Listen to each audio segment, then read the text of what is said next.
دەم باش تەماشەبەندنی جا چاوە ئالیکاریەکە سوکارن شەهیدان بێتەگرن شەهید بوون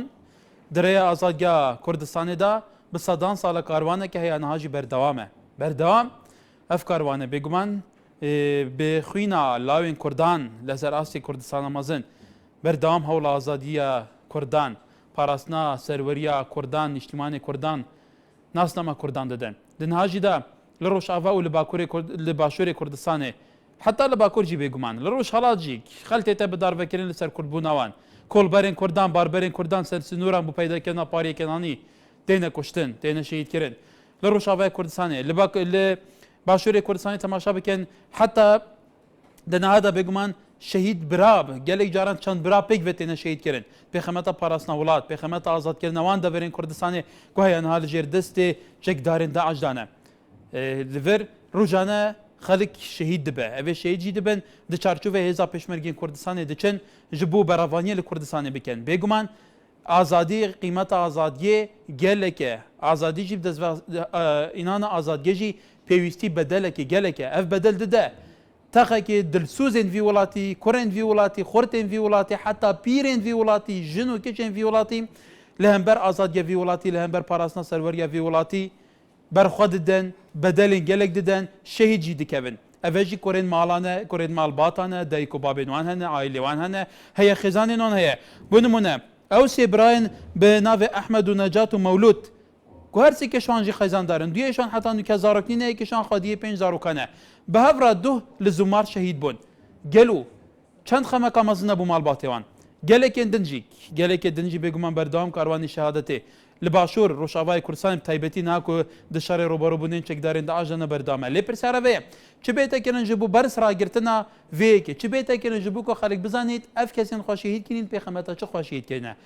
xelkê Kurdistanê bawekî giştî ta çend giring e têbigehen ku ew di nava malên xwe de azadin nava bajarên xwe de azadin bi azadî tekeyûfê dikin bi azadî temetûê dibin jiyanê de bi azadî hatnûçûnê dikin lê ser vê azadiyê jî kendek mirovên din roha xwe xwîna xwe dikene qurbanî ji bo ku milletê wan bi azad bijît taşan giring e rêst şehîda bête girtin taşan giringtirî jî çi bête kirin bu alîkarîkirineke sukarên şehîdan wale berezan tewerî ême emro li ser çi bikiret bu yarmetîdanîke sukarî şehîdan bêguman meselê şehadet karwanî şehadet li Kurdistana li dêr zemanewe hemû şoreşekan ta êsta berdewamî heye rojane şehîd xelek şehîd ebe pêşmerge şervan şehîd ebe li pêna parastinî Kurdistan li hêrişekanî çekdaranî Daeş ki hemûyan nizanin çekdaranî Daeş hêrişekaniyan bu ser Kurdistan li ser çi esaseke çûn tên Kurdistan talan eken wêran eken li ser ers texit eken şeref û namîsî Kurd e ku çûn li şingal û zor navçeytir etik eken eben efrûşin lêreşa bêguman komalê genç bi jin û kiç û kurawe heta bi temenî şeye pêşmerge konekanî şeye xwebexşî şeye çûn li çeperekan şehîd ekewin rojane termekaniyan dêt wekû termîsê birake pêkeve doyne li Zûmar şehîd kiran ew îş ku Ehmed Necat û Mewlûdin kersekî şiyan xêzan darin çi bikiret bu yarmetîdanîke sukarî şehîdan û çi bikiret bu ewey em kesanê xwe yan şehîd ekin fi'len rêz û teqdîrekî taybetiyan hebe ke li hemû dinyaya ewê li pênav azadî خاک و ملتەکەی خۆی شەهیدەکە لە ڕۆ لە هەرە بە وەفادارەکان و هەرە ڕێزدارەکانە لەسەر ئاسی هەموو دنیا بەڵێ دلوڤان لە شەرباژێرێکیان پەیوەندی فەرموو چۆن باشی کاکار کاک دلوڤان gelek ساڵی تۆ شەرباژێری کاکار ئەم کاتۆت باش دەم باش کرم کرد والله کاکار هیوادارم تو لەسەر شتێکیش باس کەی لەسەر هەمووشت باز دەکەن ئێوە بەس نازانم بۆ لەسەر ئەم شەڕی ناوخۆیە باز ناکەن ئێمە لەسەر تکایە تەوەری ئێمە تەوەرێکی تەحدید ئەمڕۆ تکایە بەڕێزم بە لەسەر تەوەرێکە بێ کاک دلوڤانێکە هیوادارم تەوەرێکیشکەنەوە بە شەڕی ناوخۆ ئەوانەی کە یعنی حەزێتیان کێشای تەعزیم هەموو شتێکیان بەسەر هاتیە باشە بەڵێ بەرزان تەوەری ئێمە تەوەرێکی تەحدیدە تکایە لەسەر تەوەرێکە چێمان لەگەلە عومەر لە سلێمانیەوە حەبەر لەوێ کاکەکەر سەر چاوم بەرنامەکەی بە حەقت ئاگام لێ نەبوو چی بوو ئەگەر ئەی چۆن ئێگا لێ نەبوو یەکسەر پەیوەندیەکی تۆ وەرگرت کاک عومەر لەسەر مەسەلەی شەهیدە بۆ شەهید چی بکرێت کە سوکاری شەهید فەرموو شەیدان بۆ شەهید چی بکرێت شەهید کاکەکەر من بێ زەحمەت بەرنامە هەنێ باڵێ ببرە کاکێ ئەمەر دەکە لەسەر تەوەرەکە نەبێ لەبەرەوە بەڕێزەدار کەسێک بەرنامەکە بکە تێلەفۆنی بەرنامەکە بکات تکایە با پێشتر ئاگاداری ناوەڕۆکی تەوەرەکەمان بێ کا لەسەر چییە ینی ئێمە پێمان باشە ئەمە تەوەر دەستنیشان نەکەین ینی هەر کەسێک بێت لە پڕێکەوە تێلەفۆن کا و ئاگا لە مەوضوعەکە نەبێ و لە تەوەرەکە نەبێ و لە بابەتەکە نەبێ لە بچێتە دەرەوە لە کڕۆکی بابەتەکەمان بێنێت کەم بکرێتەوە خەڵک وەکو باش تێنەگا تکایە بە تەوەرەکە ببینن بەڵێ علی لە سوورانەوە کاکارم کاتت باش لە سیروان علی لە سیروانەوە بالێ کاکاری فەرمو کاکاکان دەست خۆش بێ بۆ تەوەرەکەت بەڕاستی شەهید خوێنی هەر بە هیچ پێوەرێک و مەزەنەیەک پێوەەر ناکرێت بەڵام من یەک تێبینی لێرەوە پرسە و سەرخۆشی خۆم ئاراستی ئەو بنەماڵە بەڕێزەیەکەم کە دوێنێ پێ شەهیدی قارەمانیان بەخشیوە بەم خاک و بەم وڵاتی ئێمە پەرلەمان بڕیارێکی دەرکردایە وەکو چۆن بۆ تاقانەکان یا بۆ ئەو برانەی کەوا سێ برا بەیەک و ئاوا شەهید ئەکرێن لە یەک جەبهە نەبوونایە شەڵا هەرێکێ لە میحوەرێکە بابوونایە یا لە ناو یەک تەیاران نەبوونایە خۆزگە بڕیارێک ئاوا لەو شێوە دەرچوایەکە ئاکار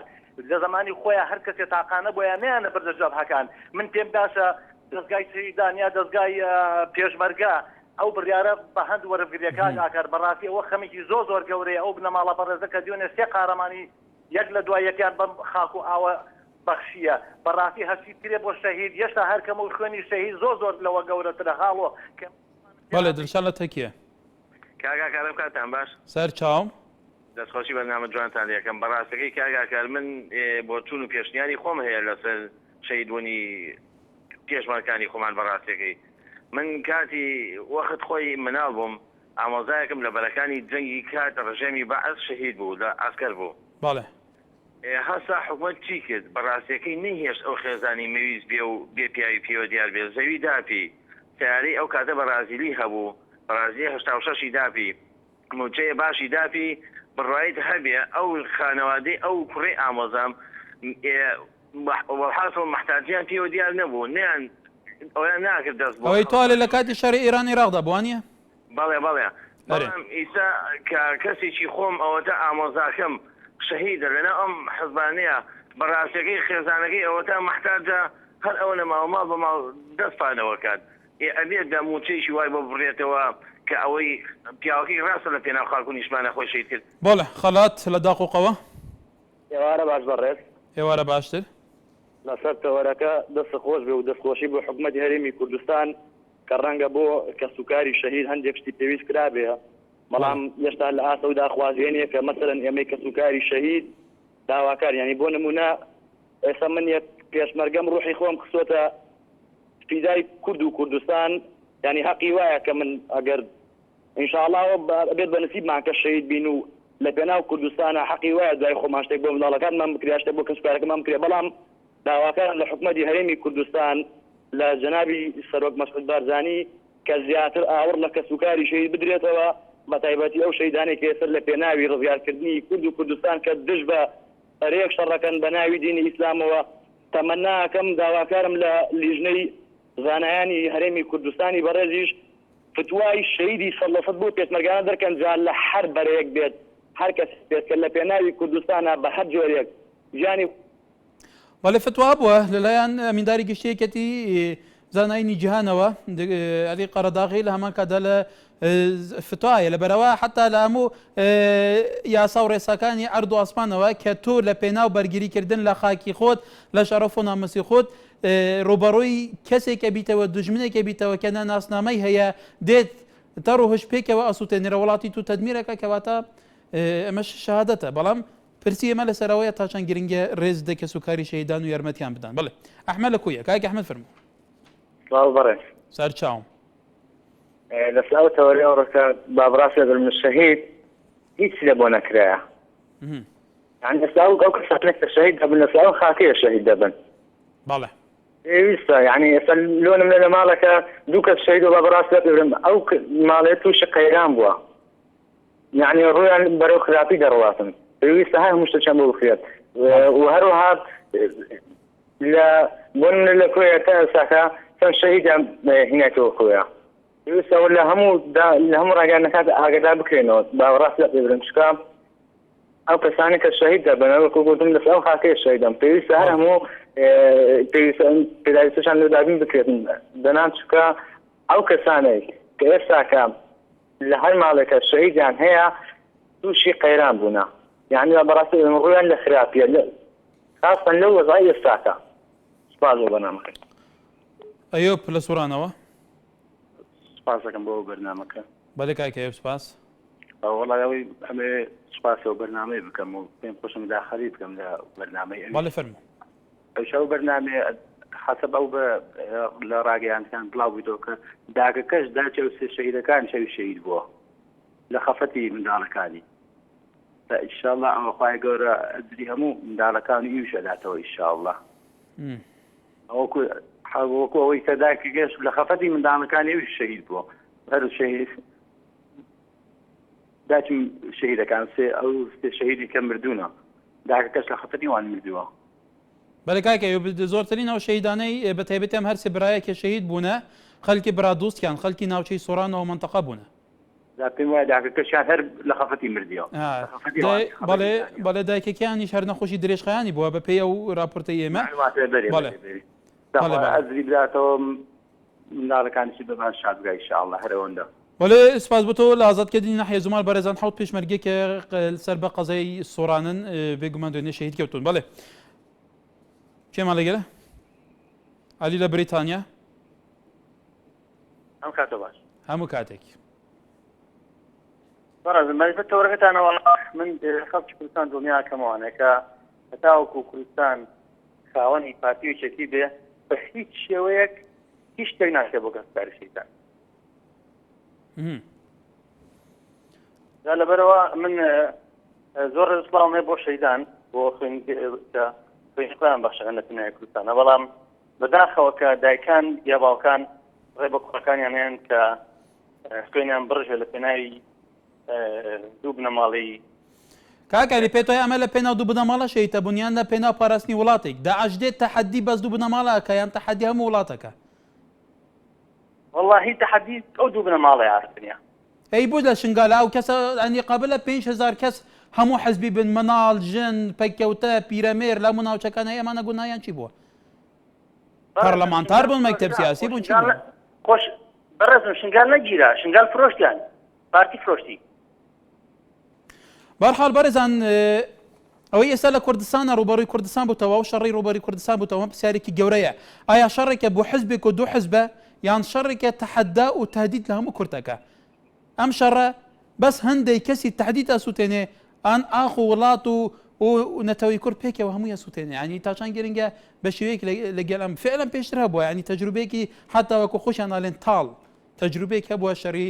براکوژی لە نێوان زۆر لە حەزابە کوردیەکانە بە تایبەتی سێ حەزبە باڵادەستەکەی لەسەر ئاسیا چارپاشی کوردستان شەڕی براکوژیان هەبووە خەڵکێکی زۆر تیاچووە بەڵام ئەم شەڕە جیاوازە لەبەرەوە ئەمە شەڕێکە تۆ لەگەل دوژمنێکی دیاریکراوی بێناسنامایەکی دیاریکراو دەموچاوێکی زۆر ڕیشنی مەترسیداری ڕعب دێن وڵاتی تۆ لە ناو ئەبن تەواوی تر کێمان لەگەرە تەنیا لاو لێرەوە باشەکار سەر چاوم کاتی سپاس سەلامەتی هەواڵ سەلا زۆر سپاس فەرموو کاتێ دەستخۆشی بەرنامەکەی کە کەمراگە لە سەوتەوەرا بەڵێ سپاس قوربان چاوم کاگاکار وەڵڵی ئەگەر باشە دەبی پێمان لێ ڕابگرین لە ساوتەوەری تۆ ئەو بەرپرسانە چۆن دەبی پێمان لێ ڕابگرین کە ئەمە ئەوەندە تۆ ئەوتەوەرە جوانە لە پیرۆزان دادەنی دەبی پێمان وەڵێ ئیتر ئەمە دەنگی خەڵکی کوردستانە ینی بەرپرسیش پێویستە جێ لا ڕێبگرێ کە لێ نالاگەرێ ئیتر ئەوە حساب ناکردنە بۆ دەنگ و ئیرادە و کێشەکانی خەڵک دەبێت گیان لێ ڕێبگێ ئەکی دیشم گیان لێ ئەبێ بەستا چەند تەسییر لێیانەکە لەسەر ئاراستە جیاوازەکانەوە بڵێ بڵێ ئاوات لە پێنجێنەوە بەڵێ تەماشەوانی نیژا مەسەلا شەهید بوونا کوردان مەسەلا شەهید بوونا بەگومان خەڵکێک شەهید دەبێ خەڵکەژی کە سوکار هەیە گەلێکیشوان سەر پەرشکە عایلە خوا دکەن عایلە هەیە خێزاندار هەیە کەسێ مەزنی عایلە خۆیە شەهید دکەوێت پێخەمەتە پاراستنە وڵات پێخەمەتە بەختەوەریە گشتی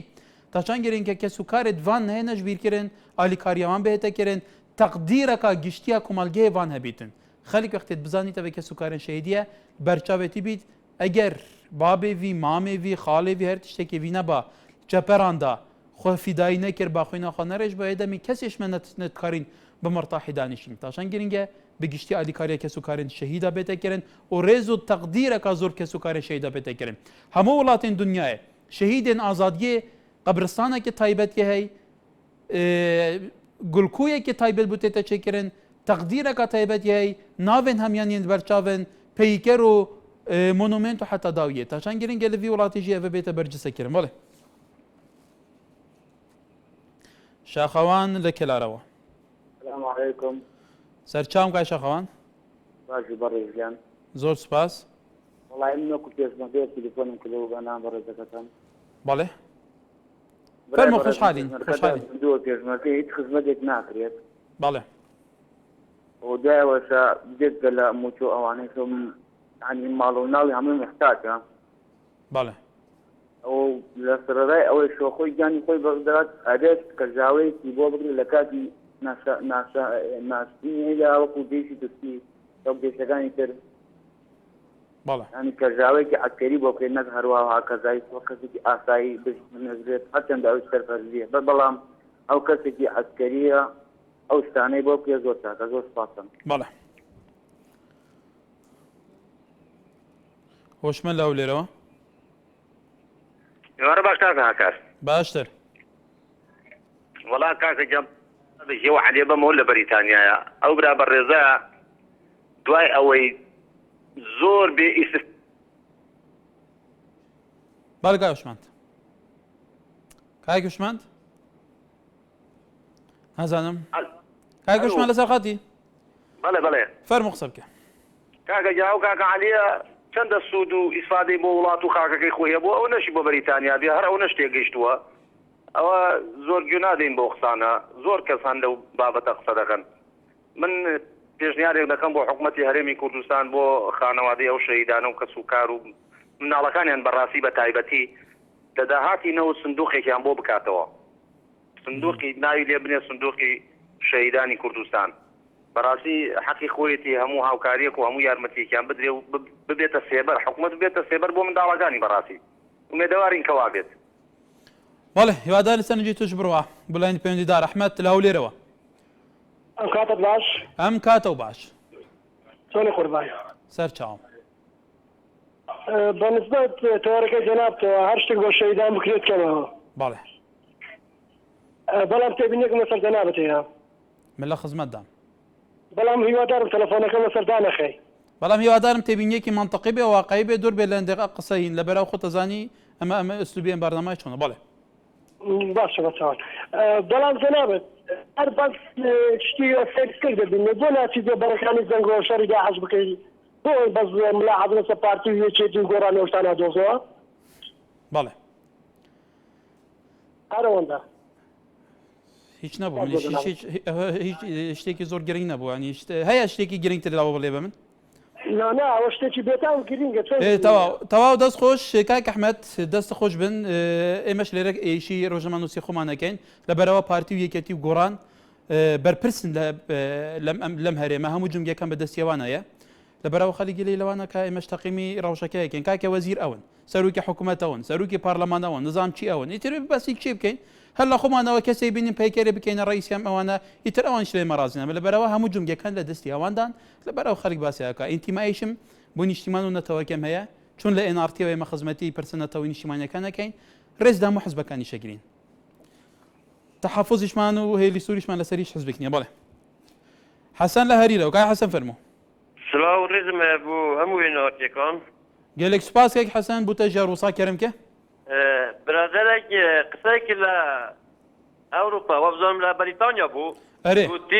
گوتی داعشەکە بەس بۆ ئێکەتی و پارتی هەجومی کوردستان دەکردن و پارتی شنگاری فرۆشتی و ئەدی ئەو گەوادیێن و گەوادی دەکرد لە ئەوروپا نایەتەوە کای حەسەنەکە مەسەڵحی نەبێژی سەرنجاخوا بێژە کەیفەخوا بەسندێکە خفنێتەی نەبێژە باشترە ئەیوە ڕاستە بەزانێکی ئەگەر زەڵام بۆ بێدەگەین دەستی حیز شەڕی داعشە بکە نەک لە بەریتانیا لە بە سینەما دانیشت بید و قسەی عەلەق و بەلەق بکە کاکی خۆ دەبێ ئەو کەسانە شریکی داعشن ئەو نەحوە کەسانە ئەوی کە قسەی بە یەکەتی و پارتی دەدا چگە یەکەتی و پارتی سەنگەریان گرتێ بەس یەکەتی و پارتی شەهید دەبێ کەسی دیکە نییە لە سەحەی حقیقەتە ئەگەر دەبێ ڕاستیکێ برێ باشه ئەوەی ئەگەر یەکێتی پارتی لە بکیە کە بەس ڕوون بێ با کەسێکی یەک بێت جێ پارتی لە یەکێتی دابریشکە کێ کەسەکەیە هەر شەهید پارتیادە کەسی دیکە نییە. بەڵێ بەلێک ئازان سوپاس بوتم حەزێکم بەرسە بە هەفتووشی بدەم بە سندەی مستەلحێکی بکارهێنین گەلێک سوپاس. هاوڕێ چاوەڕێ لە کەلک چی؟ السلام عليكم باشي برام. عليكم السلام چاوەڕێ کاک چاوەڕێ. والله بريزي والله من دم لسر الشهيدان اقصى بكم او شهيداني لسر خاكي كردستان شهيده منو واخوان كردتا في جاي بوم خاكا كردستان بلام زور بداخل بوندك برسلش ك لكردستان انه پیش مرګ پاشا کشیده ک اند خوي دغرين تو سحبك برپرسکان هندکان اوانا كان زدي كردستان دلين پیش مرګا بازي دا او رول فلانه دیګه او دعايه کان بلا دکتور لسر دم بخويا بله وزور بداخل وجبو پیش مرګا شهيد دبن همل كراجال وكرة فقير كرة مسؤول لك هموان لهندران نيست هموان ولا لندن وبريطانيا لفرنسا لبر توفاني يا كان كراجال في كردستان سيدة بس زور سپاس بوتو هيمن لهولير لري فيديو سكايبو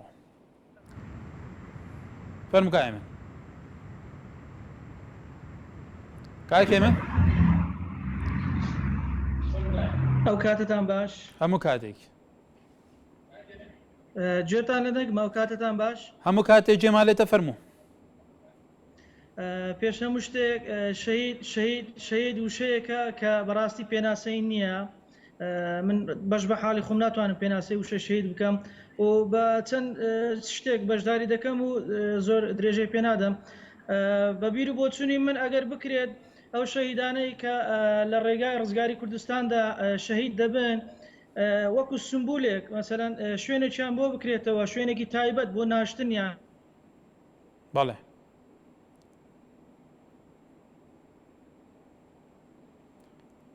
بەڵێ کاکە من سەرنجی تۆ گەیشت حیف نەتوانیت تەواوکە لەبەر ئەو هەڵەیەکە سابیر لە سوورانەوە کاک سابیر بله قربان باشی احوالت گەلێک سوپاس کردم کە از میره طریق و ایکی که بو همه داشت شهیدات امینم ئەرێ از هوادارم داشت شهیدات دلگیران نبن چون او شرع به شهید نبید هم همه پیشمرگینه انشالله امی که ودی که هم سربلند ملی جبهه داخله و رزمی تایی بو همه پیشمرگا ایکی برکان جنگ بس دبی او برادر او قصانه کرده چون شنگار نهات فروتن شنگار نهات فروتن شرح دو بنامالانی شرح همه کرده که رو شرح همه کرده که سپاس بو برنامه گو سپاس بو تهرین گو دیسا صلاح و رزمی تایی بو هنگو بو همه داشت شهید و بو همه پیشمرگا بەڵێ کاک سابر سوپاس دیکەین بله دڵشاد لە سلێمانیەوە ئەلۆم کاتت باش کاکەوە سەر چاوم هەموو کاتێک برای گەوری دەستخۆشی لە تەوەرەکەتەکەم بەڕاستی زۆر تەوەرێکی جوان هەڵبژاردووە ئەمڕۆ باڵێ سوپاس فەرموو برای گەورەی سوپاس دەکەم وەڵای کاکە سەبارەت بە تەوەرەکەت بەڕاستی هیوادارم حکومەت جۆمان لێ بگرێ هەرچی بکرێ بۆ کە سوکاری شەیدان کەمە ئەم دارێ خاصن ئەمانەی ئەم دواییە ئەمەیکەوە لە شەڕی داعشا شەهید بوونەوە و دوای ئەوە لە ڕێی کەناڵەکەیەوە پرسە و سەرخۆشی خۆم ڕاگەێنم بۆ ئەو سێ شەهید بۆ هەموو تەواوی شەیدان و ئەو سێ برای کە دوێنێ شەهید بوون لە بەریز و ماس بەڵێ بە هەر حاڵ هیوادارم حکومەت یعنی چایەکی جدیان پێ بخشێتەوە سەر و خانێکی باشیان بۆ بکە و دوای ئەوە هەمووان تیاری باش داواکارن لە ئەندام پەرلەمانەکان و وەزیرە بەڕێزەکان موسەی ئەم مانگەیان بۆ ئەو ماڵانە تەوزێکەن بیان درێتێ بەڵێ بەڵێ وەدام سەرنجی توشگیر بەڵێ حکومەت جۆمان لێ ناگرێ کاکە حکومەت جۆ بە وڵاتی ناگرێ بەڕێزان گلەیەکی خەڵکەیە ئەڵێن ئێمە چەند پەیوەندیەکەین و کەس گوێمیان لێ نەگرێ ئایا ئەمە دەنگی خەڵکە هیتر ئێمە قسەی خەڵکە خەڵکیش لە هەموو ناوچەکان دام و بیر و بچونە جیاوازەکان قسەی خۆیانەکەن خەڵک قسەی خۆی هەیە خەڵک سەرنجی خۆی هەیە کێشەی خۆی هەیە ڕوبەر و دەسەڵاتدارەکانەکە ئێمە هیوادارین دەسەڵات جێ لە خەڵک بێ لەبەرەوە خەڵک گومانی هەیە کە دەنگیان بگا بەڵێ ئەحمەد شەنگالێت گەلمەیە کاک ئەحمەد ئەم دەخوازین کاک ئەحمەد دووبارە پەیوەندی بکەتەوە ji ber ku dawî pêşhatên Şingalê bizanîn gel û çi heye بەڵێ سەربەستە سلێمانیەوە ئەم کاتێ باش کاریە سەر چاوم کای سەربەست زۆر سپاس بە قوربانێ بم من دەستخۆشی تەوەرەکەتان لێکم بەڕاستی تەوەرێکی جوانە لەم کاتا کە ڕۆڵەی ئەم میلەتە بە کۆمەڵ شەهید دەبن سێسێ بۆ ماڵان بۆی بۆ یەک ماڵێنەوانێ ئێمە داواکاری لە بەرپرسانی حکوومەتی هەرێمی کوردستان هەر لە مەزعود بەرزانی و هەتا بەسیترین بەرپرسی ئەم کوردستانە چاویان لە کەسوکاری شەهیدان بێ نەڵێن ئەمە کەسوکاری نیە ئەمە دایکی پیر بوو ئەمە دایکی نەماوە ئەمە بابە براکەی نەدرێ و حقا ینی هەر کەسوکارێکی هەبێ ئەگەر ینی دایک و باوکیشی نەمابێ یارمێتی ئەم کەسوکارە بدرێت کە ئەمانە هەموو جگەر سوتاون هەمووی هیلاکن هەمووی کوژاویان هەیە بەڕاستی شەهیدیان هەیە ئێمە هیوادارین ینی هەب بە هەموو شێوەیە یارمێتیان بدرێت هەر لە ئەرزەوخان و لە پارە و لە هەموو مادەیەکەوانێ یارمەتی شەهیدان بدرێت ئیتر سپاسانەکە بەڵێ سپاس بۆ توش بەڕێزان دوای ئەم ناوبەرە جارێکی دیکە دێینەوە MRT تاکە کەناڵی ئەهلی بێلایەن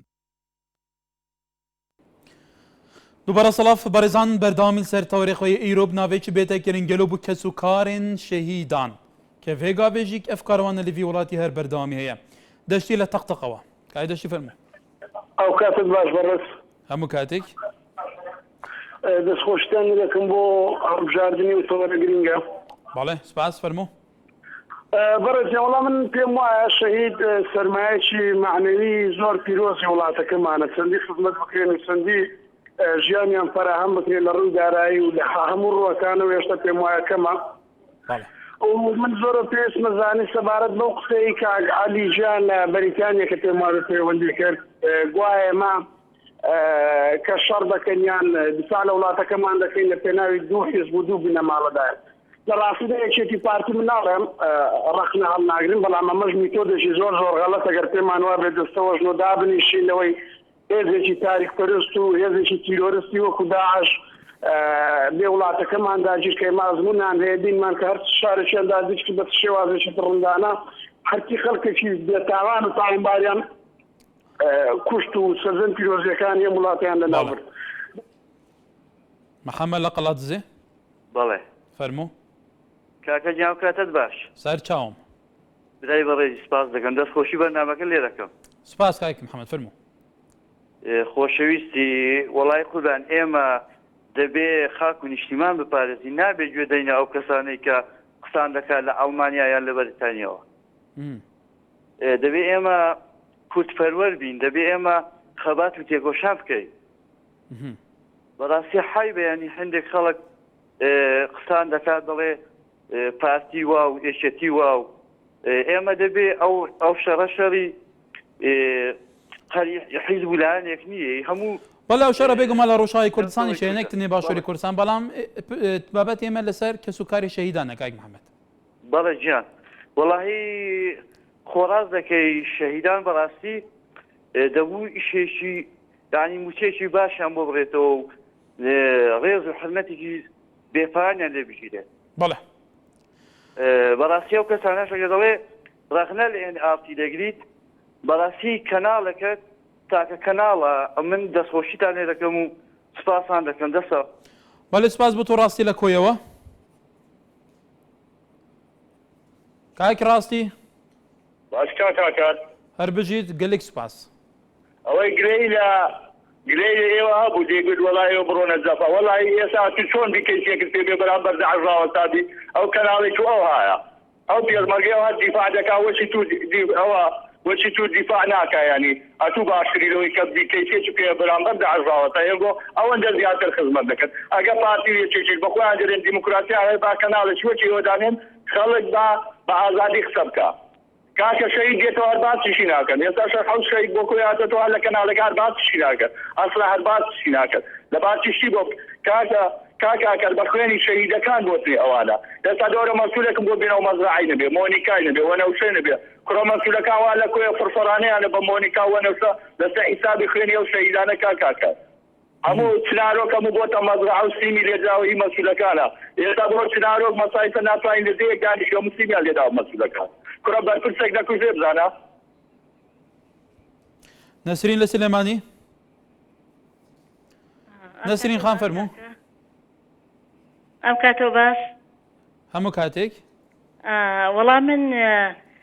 بەنای خۆمە وەکو ژنە شەهید و وەکو دایکی دوو شەی قساکەم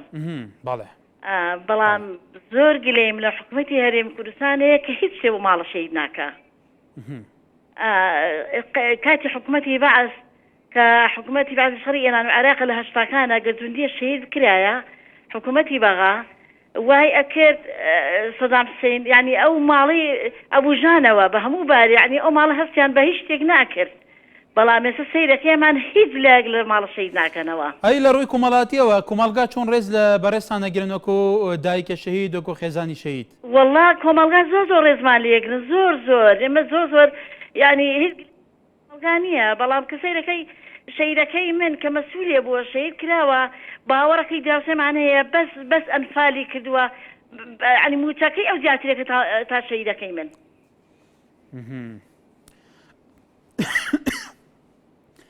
ببرم بەرەزان بەڵێ نەسین خان سوپاس بۆ هیوادارم سەرنجی تو گەیشت بێت وەکو تواڵی بوو مستەشارێکی ئەنفالی کرد بێ ئەوەندە بکرێ بەس بوو کەس و کاری شەهید وەکو خۆت کەسێ شەهید لە ماڵەکەتایە بەم شێوەیە گریان لەیەکە هیوادارم سەرنجی تو گەیشت بێ. مامجا وەرفەرموو. ئێوارە باش سەر چاوم پێویستە بڕیاری سەرۆکی هەرێم لیژنەیەکی تەنسیق پێک بهێنرێ وەزارەتی پێشمەرگە وەزارەتی دارایی ئەندام پەرلەمان وەروەها لیژنەیەک لە سەرۆکی هەرێم هەموو حزبەکان هەر کەسە کە شەهید دەبێ پێویستە ئەو لیژنە سەردانی ئەو ماڵە شەهیدێ بکە و هەروەها لە نزیکەوە بزانی لە چ زیاتە کاتێ خۆبەخشە سورتەیە فەرمانبەرە پێشمەرگەیە بۆ ئەوەی لە نزیکەوە کە هەمویان کە چون کەوترێەوە ئازانی ڕەسەن ئیشکارەکەی لە وەزارەتی دارایی لۆ بکرێ بەبێ ئەوەی باسکردن بستە ناوچەی یان بستە پەرلەمانی یان بستە شوێنێکیکە ئەوەی ضرورێ لۆ ئەوەی دوهەمینیشیان پێویستە بەرنامەی وە وەکو کاک خەڵگۆر کە بەرپرسێکی پێشمەرگەیە لەسەر خەتبی جێلە شتەکان بی بۆ ئەوەی خاڵەکان بدەوە ئەو دوو خاڵە زۆر سەرەکیە ڕەنگە هەبی لە سوورتەی چووە شەهید بووە ڕەنگە حسابی لۆ نەکردن ڕەنگە بە شەهیدیش حساب نەکەن ئەوە بەرنامە سەرەکیە وەزارەتی پێشمەرگەی دەکەم پێشمەرگەی کۆنە زۆر چاک دەزانی وەزیری پێشمەرگەی چییە هەم لە ڕووی تەقاعدی هەم لە ڕووی بەڵێ کاک ئەکرەم فەرموو لە سلێمانیەوە کاتت باش هەموو کاتێک باشی قوربانەوەڵا من مەبەست بەدەستی کەوەرەگرا مەسەر شەهید و شەهیدە حکوومەتی هەرێمی کوردستان تا ئێستا ڕێزی هیچ بۆ شەهیدان ناوە یەکەم شت حەزەکەم شتێکت پێ بڵێم معاش موچەی شەهیدان و ئەنفاکراوەکان لە پێش هەموو کەسەوە مانگی 150 لە شەهید و ئەنفال بڕاوە ئەمەیان لە ڕێزگرتنیان چووکایەکێ بە ئەنفال بە شەهید و ئەنفال من خۆم وەکو نوێنەری کەسکاری ئەنفالەکانی دۆڵی دافایەتی 2 ساڵ 3 ساڵە مجموعی عرض دەرچووە بۆ دۆڵی دافایەتی بۆ کەسکاری شەهید و ئەنفال کە بیان دەنێت تا ئێستا ئەڵێ ئەم ساڵ 2 ساڵ ئەم ساڵ تا ئێستا هیچ شتێکیان نەداونێ ڕێگەی حەزەکەم دەڕێگای کەناڵەکەیەوە ئەو بەرپرسانەی جوان لێ بێ بزانم بۆ سوکایەتی بەمە سوکایەتیە بەڕێی من کەس بە کەسکاری شەهید و ئەنفالەکرێت تێگەیشتی یان موچە بڕینەوە دووبارەیەکەمەوە موچە بڕین بۆ زیان لەم هەموو مۆزەف و معاشخۆر و موچە خۆرە بۆ زیان موچەی شەهید و ئەنفال دەبڕ ڕێگەی بەڵێ کاکرم من لە سەرنجی تو تێگەیشتم هیوادارم بڕوا بۆ لایەنی پەیوەندیدار بەڵێ ئیدریس لە سەنگە سەرەوە کاتە باش هەموو کاتێک کاکە پێشی سڵاوڕێز و خۆشەویستیمێ بۆ کەسوکاری شەهیدان بەڵێ بەڕاستی بەڵام ئەوەی بۆ شەهیدان دەکرێت یعنی هەر لە ئاسی ئەوی دانیە لە ئاسی ئەو دەوام و ئەو واجباتیان نییە ئێستا ئەوانەی مەسئولەکان بگرە ساڵانە مۆنیکا و ئەولاوی ملا ئەنواع و ئەشکال شتیان بۆ نوێ دەکرێتەوە ساڵانە مۆدیری سیارەکان دەبڕن ئەوەی لە جیادەوەی یارمەتیش بنەماڵی شەهیدان بدرێت کە سوکاریان بدرێت هەوڵی سیارە و عەرزە و ئەولاوی ملەشتی سەیر دەبن بۆ خۆیان تواگە یەک شت ئەمە عامل لیوایەکمان نەبوو عامل لیوان بۆ خۆم پێشمەرگەمە دەیگوت بە ئێمەی دەگوت ئەگەر ڕۆژی دەشەیت لە پێشتاوت نێتەوە هەر خۆشیش نیە ینی بە شەڕ حساب نییە و شەڕە ئاخەتخواوە کەس ئەوە کەسێکە بەرپرس بێت دەکرێت ئەوە بەراورد بکرێت بە مەسئولێکی کە خزمەتی وڵات بکە یان یەکێکیان بگرە هێندێک مەسئولیان نەوت و ئەولای ینی داهاتیان لەگەڵ داعشی هەیە بەرپرسی بۆڵێ هێرش لە سلێمانی ئەلو بەڵێ کاک هێرش کاکەجان کاتەوە باش سەر چاوم دەستخۆشی لە تەوەرەکە دەکەم سپاس فرمو کای کێرش فرمو لەسەر خەتی کای کێرش بەڵێ تەماشاوەندی نیجا ئەم بەحسێ مەسەلا چی بێتەکردن بۆ کەس و کارên شەهیدان چی بێتەکردن عایلێ شەهیدان کە ئەف عایلە بێگومان کەسێک ماڵەوان چیت نفسیان gelek نەمرتاح dibin çi bêtekirin ku fêlin heta mujteme bi şêyekî giştî berpiseretiyê hem ber van malbatên ku cangûriyekî wanê azadiyê heye cangûrî fîdakarekî wanê parastina wilat heye çi bêtekirin ku fêlin efejîk heste hindê nekin ku tinêne heste hindê nekin ku dibêkesin heste hindê nekin ku avawankirî zeral xwe daye taşan giringî ev bête berçavgirtin û yarmetî û alîkariya kesûkarên şehîdan kesûkarên pêşmergan kesûkarên birîndaran kêm endamin bêtekirin ku bêguman gelek pêşmergehine birîndar dibin gelek carê nekî şwan hene endamekî cestê xwe ji dest didin çi bêtekirin bû van bû kesûkarên van çavdêriya jiyana van çawa bêtekirin gelo balê soran li qezayê soran Am katil baş. balêkaya soran fermo عندك كسان عندك سيزور زونا كان بلا ما عندك كس سيزور ناشيرنا كان balê fermo tu bizanî çi bûye malê والله او برادري كا لبرتانيا تليفوني كد زور قصي ناشيرني كد او الكردنيا balê وسرنجî tu سرنجم بس او بو عندك كس سيزور الكردنيا هر باشا balê kê malê gele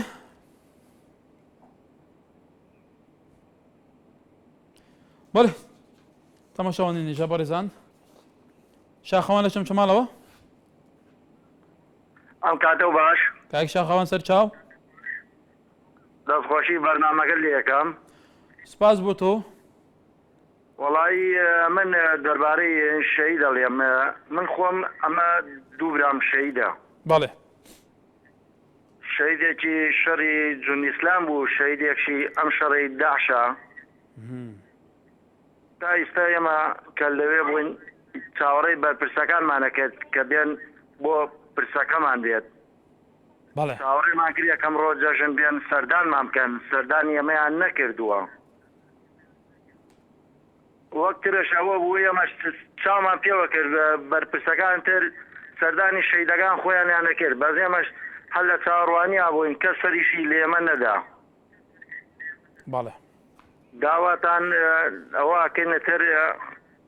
هاوکاری شەیدان بکەن کە ئەوە شەیدە بێ بە هانایە بچن کە سەر لە کەسوکارەکەی بدەن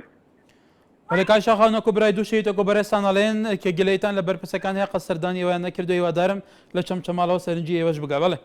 ئەڤین هەولێرێ بەڕەبەش هەکار بەڵێ کەرم کە ڕاستیتێکی هەکار هەر تێکی بکرێت بۆ شەهیدە هەر کێمە چکو شەهید شەهیدە شەهیدی خودکەتە شەهیدی خاڵکی کوردستانی شەهید بۆ هەم پارچی کوردستانی شەهیدە داواکاریەک منە سەرۆکی هەرێمی هەیە بەڕێزنی چیروان بارزانی هەیە چکە سەرۆکت حکومەتی سەرۆک هەرێمێنە هەو خوددانên باب و برا سەرۆکی پەرلەمانی جێ هەیە